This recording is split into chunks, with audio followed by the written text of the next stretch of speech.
Jacob? Emily?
Okay, because then I go to Twitter with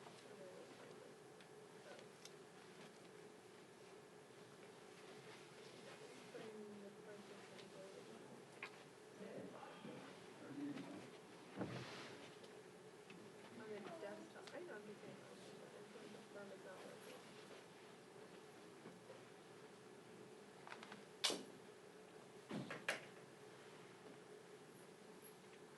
I know.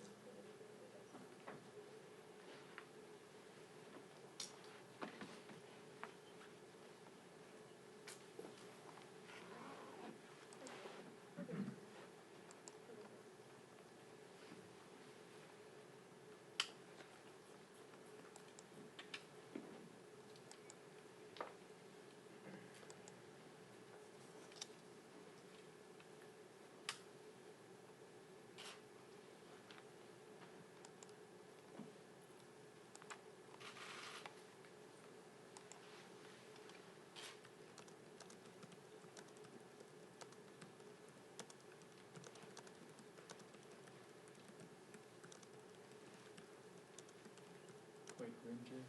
Quite grim? I mean, I don't know, dude. I think people are, going crazy over this thing, and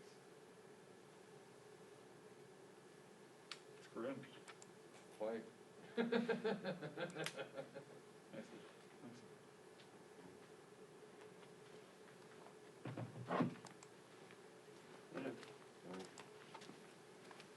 see.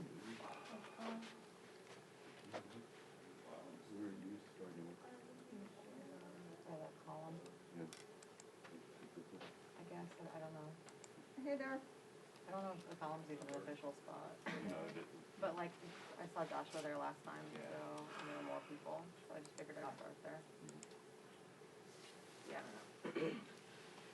None of it makes sense anymore anyway. Okay. 1.6 was the offer. Right, or between 1.6 and 1.7. Who's over in Waynesville? Well, we have it from He's a gonna be, couple he's probably sources. 64.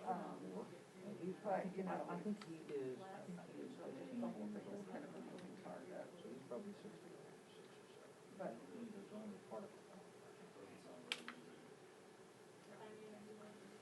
no, we're waiting. Pelosi's news are about to start.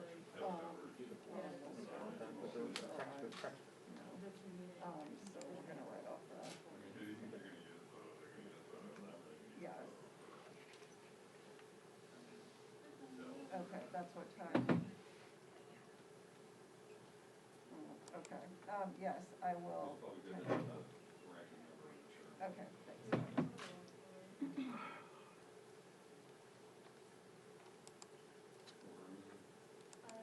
Erica, I can't believe you had a child on a government funding day. I know. Like, you should have either not had the child that day or not become a reporter who focused on that. Yeah. Control your pregnancy better. Yeah, plan it better, right. At the risk of like way too much information, it was actually a planned C-section, and I actually did it on September 30th to get her in the DC school. Oh, in the schools. Oh my And God. Which is actually an even more important thing than the government funding schedule. That's amazing. To declare you weren't budget reporters. Right, Yeah. yes. This reminds me of, we have this book that my mother-in-law got my son, because my wife's a lawyer, and it's like, it's called Mommy's a Lawyer, and there's a page where it says like, Mommy might not be there for important occasions. and when I saw that tweet, I was like, we should have Mommy's like a budget reporter. That's so funny.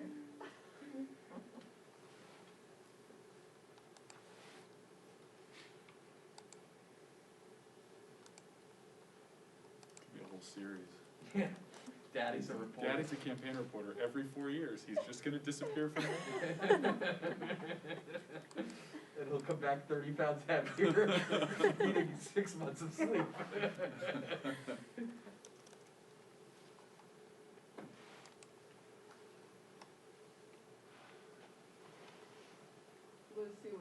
She turned 7 yesterday, so she was actually born during the 2013 government shutdown. So Wow. all she You're knows. kidding.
Oh, my lord. More grim news, Jay? I'm just, Are we keeping you, Jay? well, we are 8 minutes past our go time here, Garrett. And you know in TV, the Today Show doesn't start at 7:08. Are you new here? It starts at 7. He was Certainly on not. time last week. It But was my- pretty but my, close, 'cause I got in here probably before she started.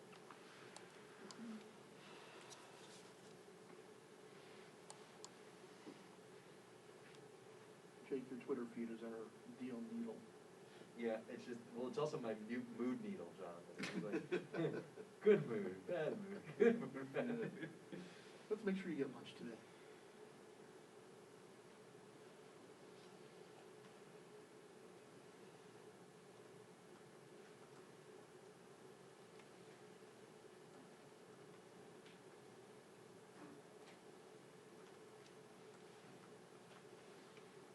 I'm just enjoying all this quality time we get to spend together, packed in this closed room.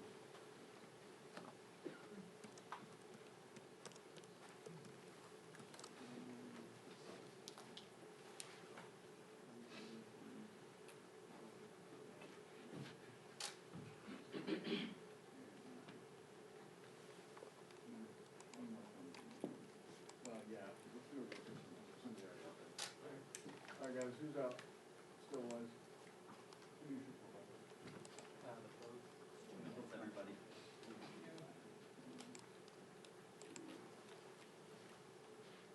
Everybody? I think the, Where are you on the rotation? First group or second? I think normally second, yeah. Thank you. I must be in the last row.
Good morning. How are you all?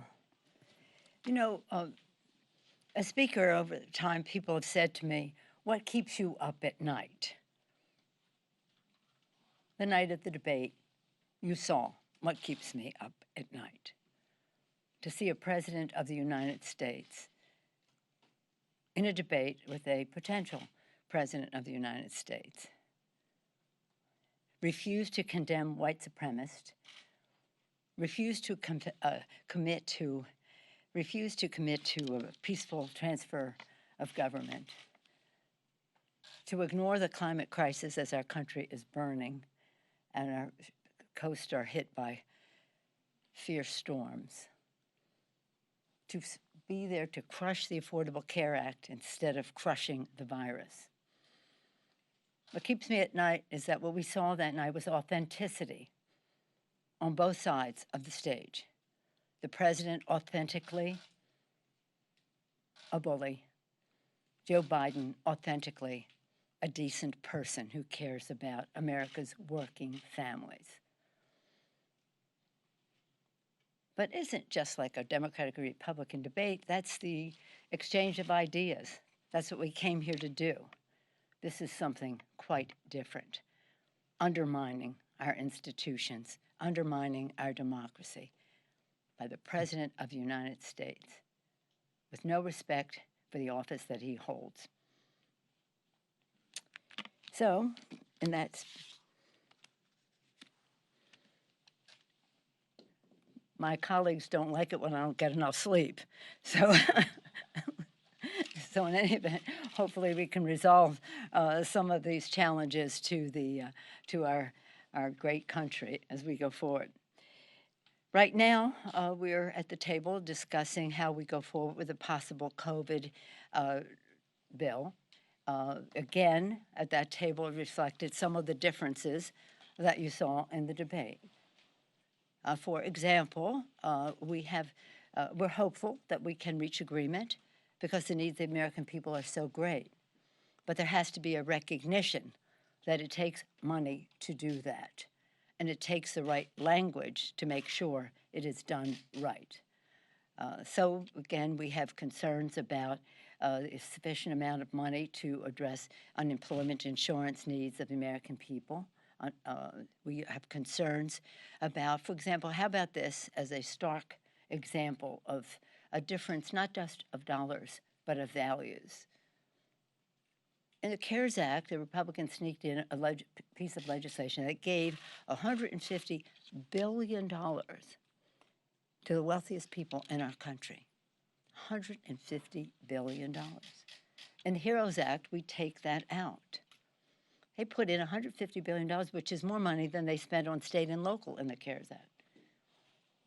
And in the HEROES Act, we had $149 billion for refundable tax credit, for the earned income tax credit and child tax credit, refundable, $149 billion, almost the same amount.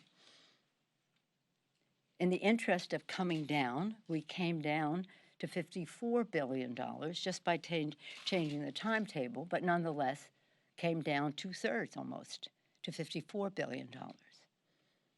They have zero in their proposal. They still want to keep a $150 billion tax break for the wealthiest in our country and have zero in terms of a refundable a child tax credit and earned incomes tax credit that addresses the poorest of the poor. When I sent out the letter saying we had this bill and we had tremendous response, every possible kind of organization in our country who cares about how government meets the needs of American people supporting our legislation, I framed the legislation in terms of what it means to a family of four making $20,000 a year. You probably saw that. I don't have to go into all of it, but some of it relates to these tax credits I'm talking about, which make a big difference in their lives.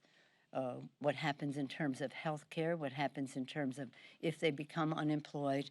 It is about the children and how their needs are addressed. And that's how we have to look at this. So we're looking at it from the standpoint of a family making $20,000 a year, a family of four, and they're looking at it from the standpoint of $150 billion to the wealthiest people in our country. That's why we not only have a dollars debate, we have a values debate. Still, I'm optimistic. We have come to kind of in the ballpark of some things, still way off in terms of state and local government. State and local government, our heroes, healthcare workers, police and fire, teachers, sanitation, transportation, food workers, the people who make it possible for us to be here. They make government function, state and local. We're still far apart on that.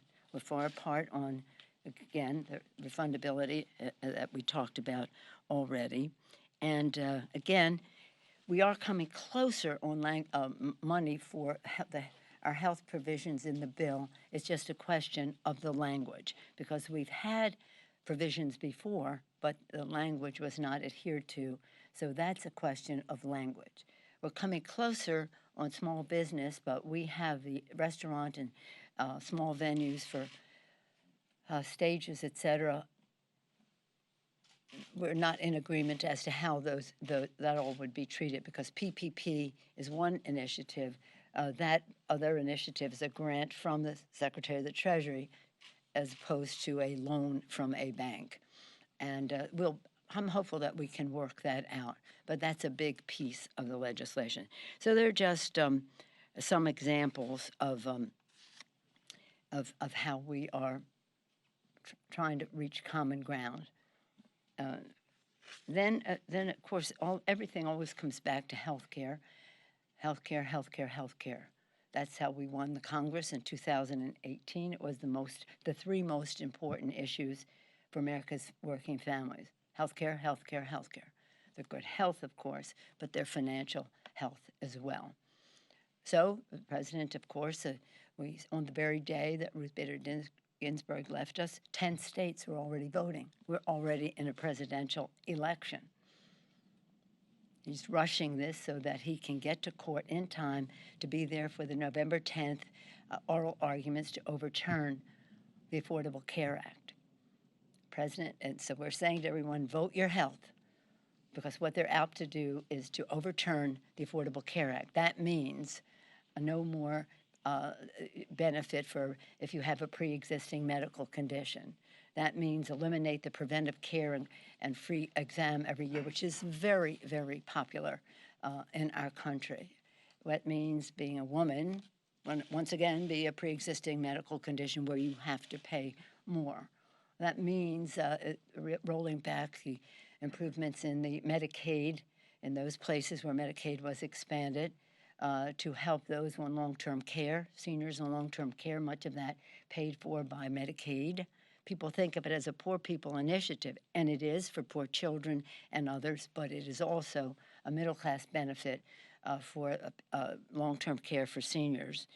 And that there's some of the things. If you're an adult child on your parents' policy, you can stay there till 26, not anymore, under what the president is proposing. The list goes on the benefits that are overturned. The time of pandemic, 207,000 people have died. 207,000 people in the United States have died. We passed the 1 million mark globally. We have a higher percentage than our population with the number of deaths. Over 7 million people infected. And the president wants to crush the Affordable Care Act instead of crushing the virus. And so, again, this rush to judgment that the president is putting forth is about overturning the Affordable Care Act and all that that means to America's working families.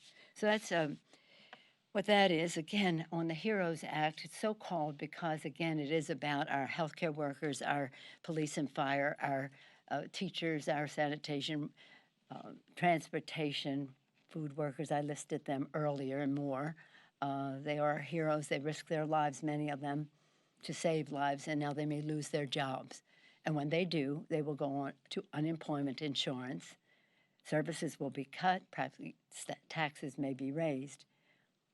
They'll be on unemployment insurance. And what good is that for our country? Then, again, we've had, I think, constructive conversations, Secretary Mnuchin and I, but they have not, we are not finished. I'm hopeful, but we do come at it from two different places. $149 billion for child tax credit, earned income tax credit, refundable.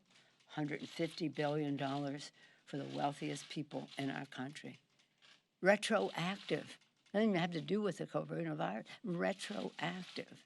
So you see, we come from two different places. That was the case on the CARES Act 1, because that was written in the Senate. It was a trickle-down bill.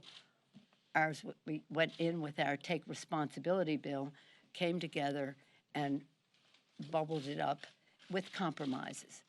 But as you see, it still had some of their tax breaks in it, that tax break in it. Hopefully, we can find our common ground on this and do so soon. Any questions? Yes, ma'am. Hi, can you tell us what to expect in these negotiations over the next 24 hours? Will you meet again with the secretary? Will the House vote on the new HEROES bill? Well, I'm hoping the House will vote on the new HEROES bill because it's important for people to see that we completely identify with the concerns that they have and how we have allocated the resources necessary to get the job done. We came down $1 trillion as a compromise to begin with.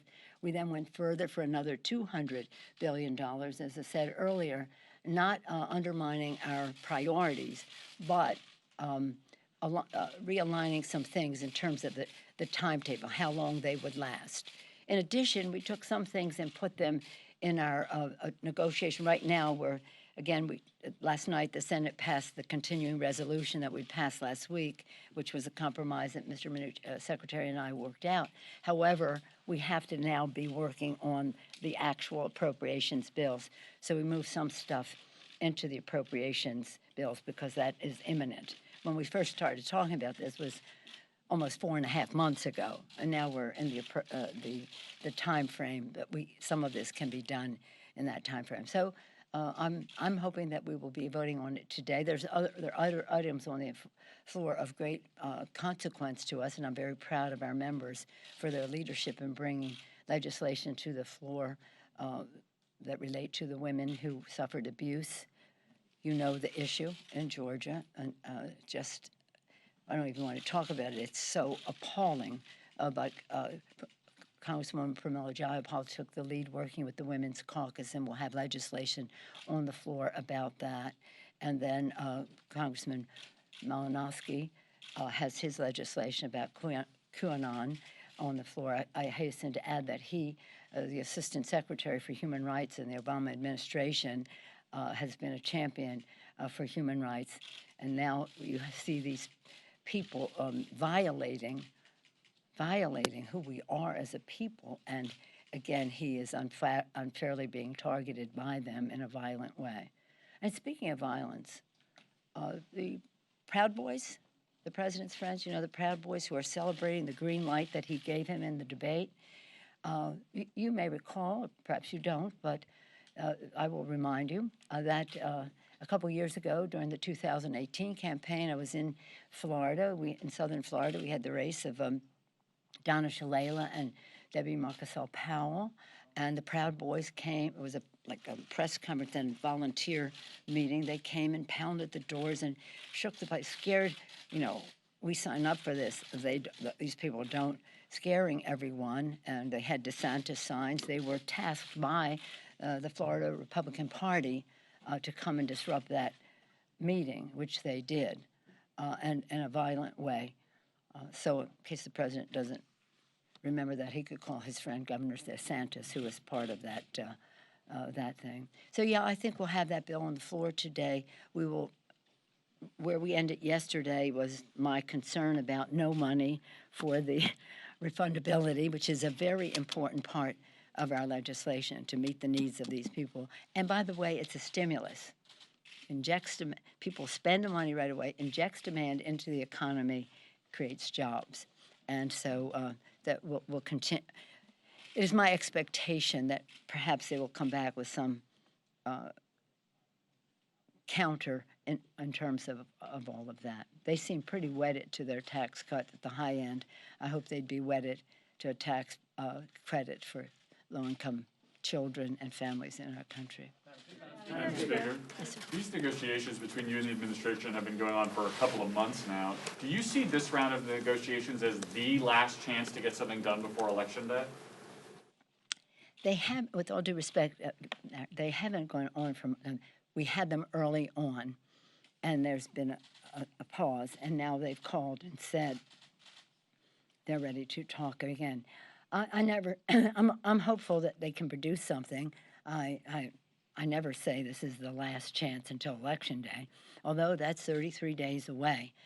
even if we were to come to agreement on language and money, we're pretty ready because the HEROES Act had its structure, had its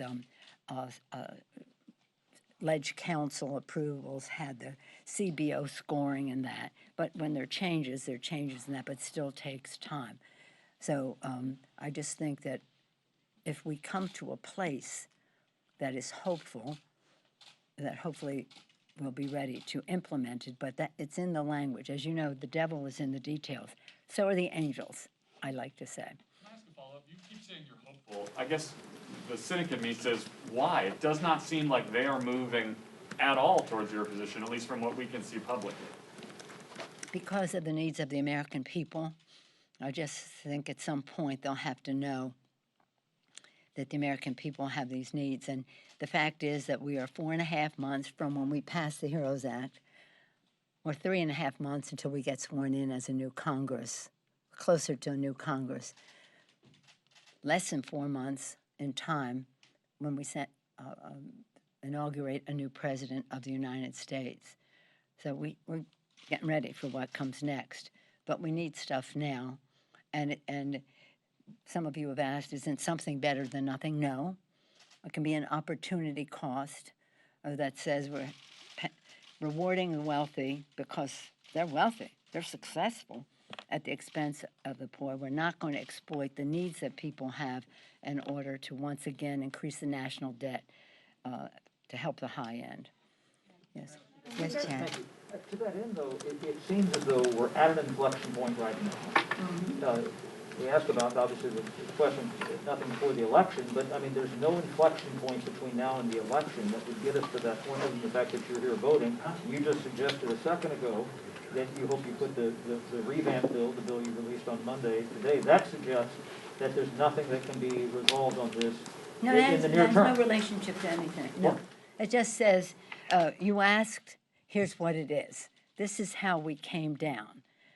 This is how we came down. We shortened some time periods. We moved some things onto the appropriations process, which needs to be negotiated soon if we're going to keep government open, as the CR indicates, by the 11th of December. It is that they have no relationship to each other except to say this is what we are pushing for. But wasn't that the idea to hold out to see if you could get a deal and then maybe not put that bill on the floor because you had a better universal? No, it was a mixture of motivations, but our members are very eager to, and I am too, and the joy of being part of a dynamic, not rubber stamp, no lockstep caucus is wonderful, I have to say. So we have a lot of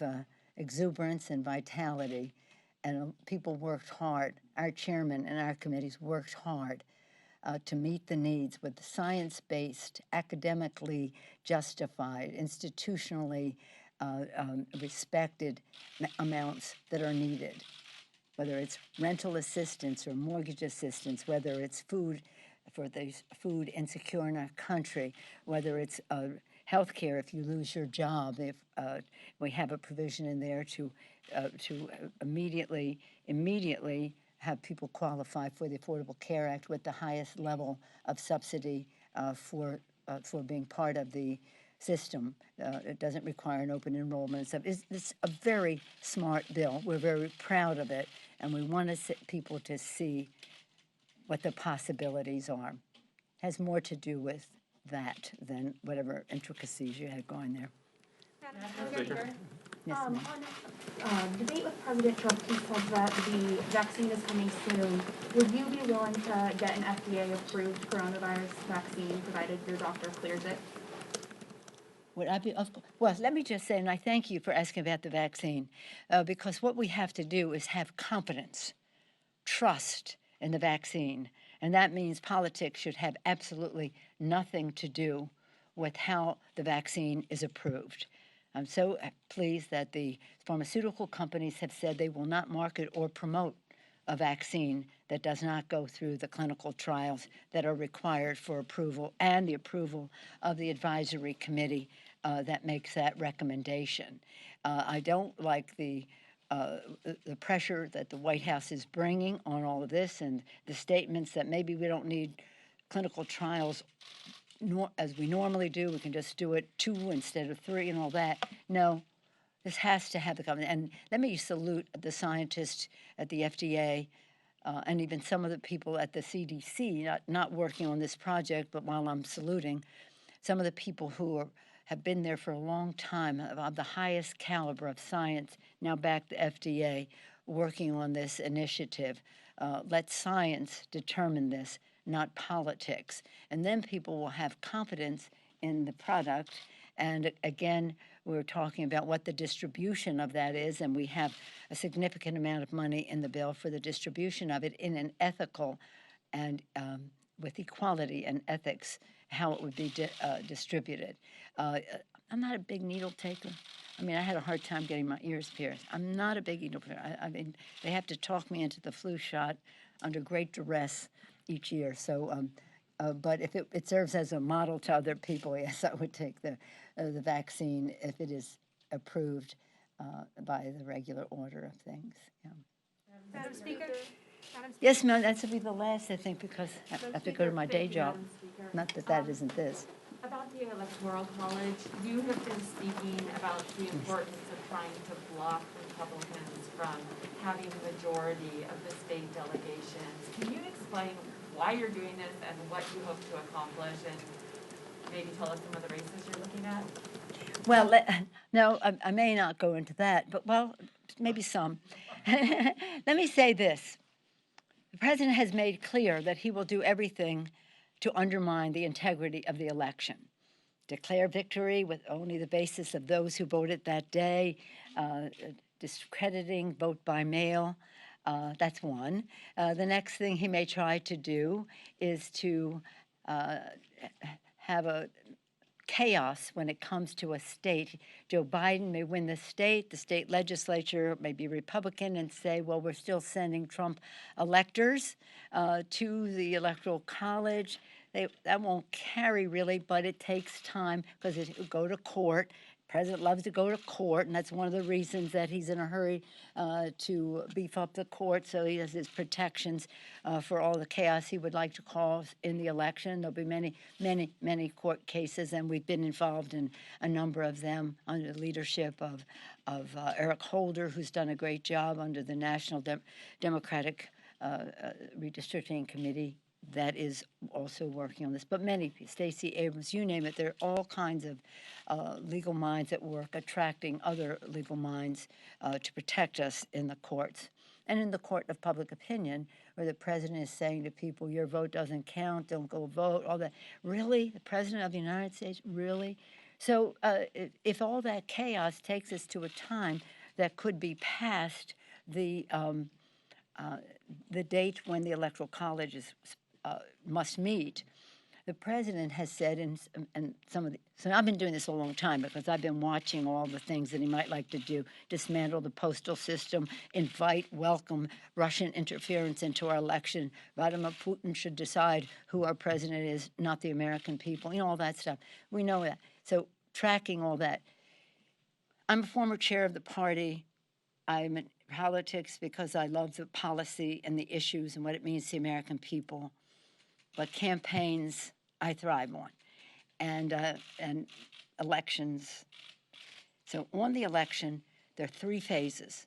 The time leading up to Election Day, which we are in, and now more and more early voting has made it the election time, as well as the preparation and the challenges to what he might put out there for voter intimidation and the rest of that. Okay.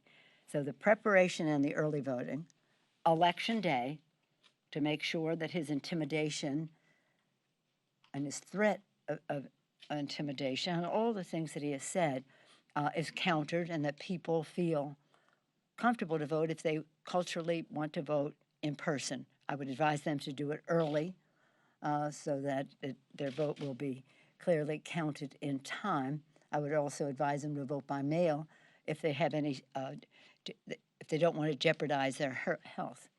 So you asked me this question, which I love to talk about, so I'm trying to be brief, believe it or not.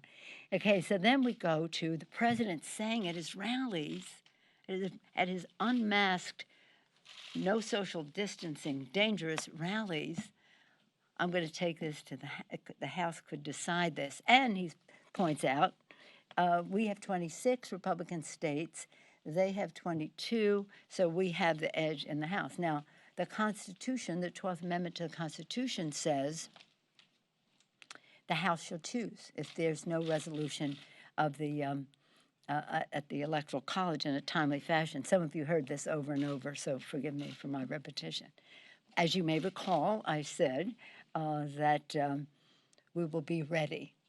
We will be ready, and we are going to be ready. The Constitution clearly says a majority. So 26 is one vote away, is one majority. We take one seat away from him, one state. Just so you understand, the House of Representatives, voting by state. California has 53 members of Congress. We have one vote. One state, one vote. Alaska has one member of Congress, one vote. So you see the unfairness of it all, with all due respect to Alaska, Wyoming, North and South Dakota, Montana, et cetera, et cetera. So so we have multiple opportunities where we can take down that one vote. And we also have multiple opportunities where we could get to 26 ourselves, but that's not necessary. No majority, then it goes into another range where the speaker becomes the acting it's complicated after that. But our purpose, because your last question was really the culmination of it, what do you hope to accomplish by this? What we hope to accomplish is to send a very clear message on Election Day to the president. There ain't no light at the tunnel for you in the House of Representatives. It isn't going to work. So don't cause chaos because you think it will lead to a light at the end of the tunnel, because that light at the end of the tunnel in the House is going to be a train coming right at your plan. Thank you all very much. Have a nice day. Thank you.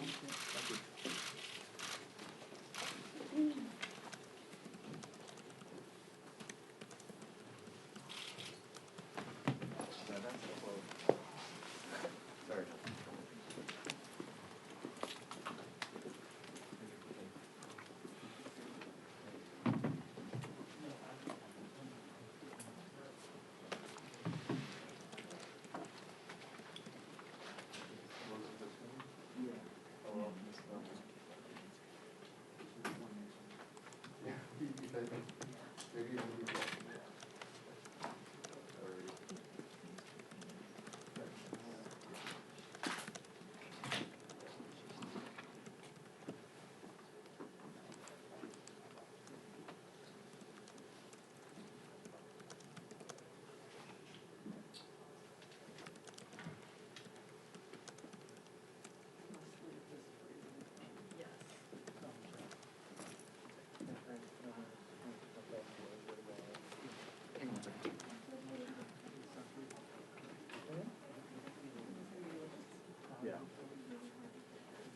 But the problem is with them is like they can't physically occupy space. If we get them seats, then we don't.